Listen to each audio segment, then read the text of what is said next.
পুরী বাঙালির সবথেকে পছন্দের জায়গা পুরী। নাম শুনলেই মনে পড়ে জগন্নাথ ধাম আর সমুদ্র সৈকত, সব মিলিয়ে জায়গাটা অসাধারণ লাগে। তাই বাঙালি একটু সুযোগ পেলেই ঘুরে আসতে চায় পুরীতে। তাই আমি তোমাদের 3 দিনের মধ্যে কিভাবে টোটাল পুরী ও পুরীর আশপাশে যেসব স্পটগুলো আছে তোমাদের পুরোটা দেখাবো এই ভিডিওতে। অবশ্যই ভিডিওটা প্রথম থেকে শেষ পর্যন্ত দেখার জন্য অনুরোধ করব। আর ভালো লাগলে একটা লাইক করে দিও, আর আমার চ্যানেলে নতুন হলে অবশ্যই সাবস্ক্রাইব করে দেবে। চলুন ভিডিওটা শুরু করা যাক। পুরী ভ্রমণে প্রথমে আমাদের এসে পৌঁছেছি নন্দনকাননে। আমরা কালকে রাত্রিরে উঠেছি, এখন সকালে বাসটি নিয়ে এসছে প্রথমেই নন্দনকাননে। সকালে এসে পৌঁছেছি। তোমাদের জানিয়ে রাখি, আমাদের এটা ট্যুরে টোটাল ভ্রমণের প্যাকেজিং হয়েছে 3200 টাকায়। এর মধ্যে থাকছে খাওয়া দাওয়া, হোটেল খরচা। কিন্তু নন্দনকানন আর অন্যান্য যে স্পটগুলো আছে, যে টিকিট লাগবে সেগুলো আমাদের দিতে হবে নিজের পয়সায়।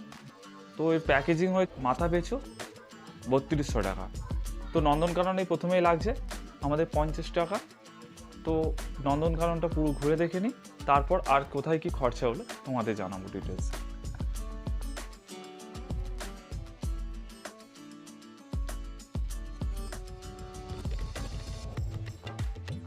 নন্দনকাননে আমরা ঘুরে দেখার জন্য একটা ছোট গাড়ি করলাম, কারণ নন্দনকাননটা প্রচুর বড়, তাই ঘুরে পায়ে হাতে ঘুরে দেখতে গেলে অনেক সময় লাগবে।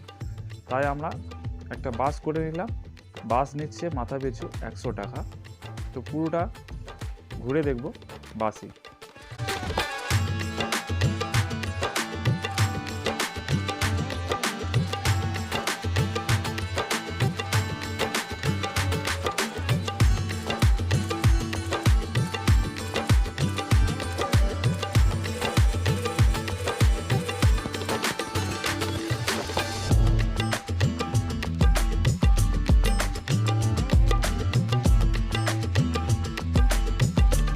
ঘুরতে ঘুরতে অনেকটা সময় হয়ে গেছে, তো এখন বেলা হয়ে গেছে 1টা।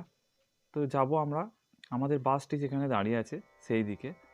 তো তোমাদের দেখাবো খাওয়া দাওয়ার পরে দুপুরে পরের স্পটটি। তো আবার দেখা হবে, চলুন স্পটে। আমরা এখন এসে পৌঁছালাম উদয়গিরি খণ্ডগিরিতে। নন্দনকানন থেকে দুপুরবেলা খাওয়া দাওয়া সেরে আমাদের বাসটি নিয়ে আসলো উদয়গিরি খণ্ডগিরির দিকে। তো একদিকে উদয়গিরি আছে আর একদিকে খণ্ডগিরি আছে।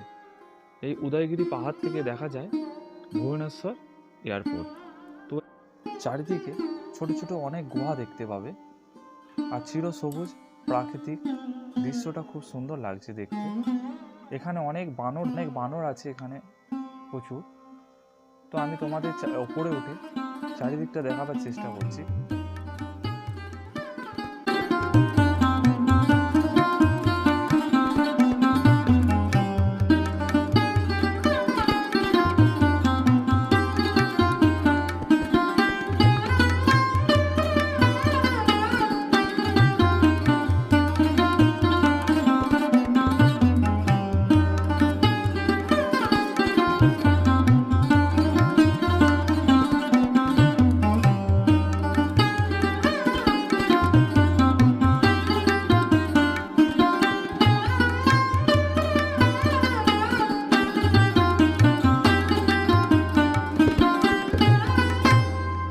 এখন এসে পৌঁছালাম ধবলগিরি।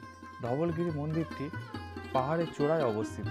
মন্দিরটি পুরো সাদা, ভেতরে বুদ্ধদেবের মূর্তি রয়েছে। এখান থেকে চারিদিকটা দেখতে খুব সুন্দর লাগে। তো মন্দিরটা পুরো সাদা পাথরের তৈরি। চারিদিকে চির সবুজে মোড়া।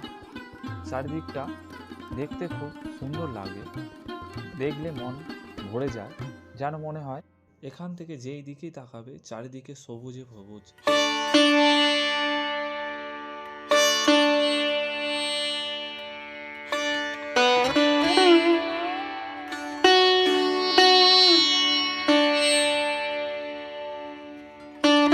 পুরীতে পৌঁছাতে আমাদের সন্ধে হয়ে যায়। আমাদের বাসটি পুরী পর্যন্ত পুরো আসেনি, ওখানে আমাদের আরেকটি বাসে করে নিয়ে আসে রুমে। তো তাই রুমের মধ্যে কোনো রকমের ব্যাগ রেখে রেখেই আমরা চলে আসি সমুদ্র। ছুট্টে চলে এলাম সমুদ্রের ধারে। এই সময় সমুদ্রটা খুব সুন্দর লাগে, তাই এই সময় সমুদ্রে আর নামলাম না, আমরা পার থেকেই দেখলাম সমুদ্রটাকে, পুরো ঢের আনন্দ নিলাম। তো দুপুরবেলা আমরা ঢের আনন্দ নেওয়ার জন্য জলে নামবো। তো চাইলে তোমরা এখন নামতেও পারো ঠান্ডা জলে। পুরীতে এই সময়টায় আসাই ভালো, অতটা ভিড় থাকে না। তোমরা দেখতেই পাচ্ছ চারিদিকে অতটা বিচের মধ্যে ভিড় নেই, তো এই সময়টায় আসাটা ভালো। আমরা এসেছি এখন নভেম্বরের শুরুতেই, তাই ভিড়টা কম আছে। তোমরা চাইলে এই সময়টায় আসতে পারো, ভিড়টা থাকে না এই সময়।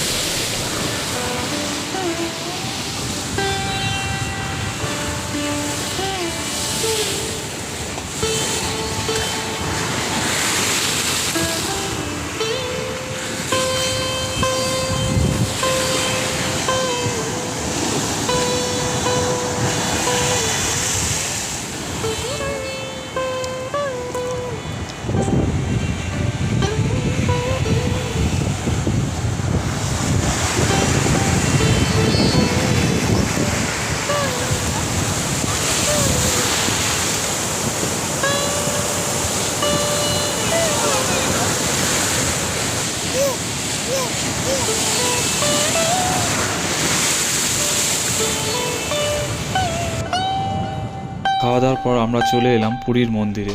তো পুরীর মন্দিরটা তোমাদের বাইরের দিক দিয়ে দেখায়, ভেতরে মোবাইল নিয়ে দেয় না, তাই বাইরের দিক দিয়ে তোমাদের দেখাচ্ছি। এই সময় ভিড়টা নেই, তো এই সময় মন্দিরটা খুব সুন্দর দেখতে লাগছে, ভিড়টাও অতটা নেই। তো তোমাদের বাইরের দিক দিয়ে পুরো মন্দিরটা দেখিয়ে দিই। আজকের দিনটায় আমরা আছি পুরীতে। তো সকালবেলা কালকে আমরা বেরিয়ে যাব ভুবনেশ্বর আর সূর্য মন্দির কনরকে। দুপুরবেলা গিয়ে পৌঁছাবো আমরা কনরক সূর্য মন্দিরে, আর সন্ধ্যের টাইমে ভুবনেশ্বর হয়ে আমরা বাড়ি চলে যাব। ভিডিওটা দেখার জন্য ধন্যবাদ। অবশ্যই আমার চ্যানেলে নতুন হলে সাবস্ক্রাইব করে দিও, আর ভালো লাগলে একটা লাইক করে দিও। আর সেকেন্ড পার্টে আমরা দেখব ভুবনেশ্বর আর কনরক মন্দির।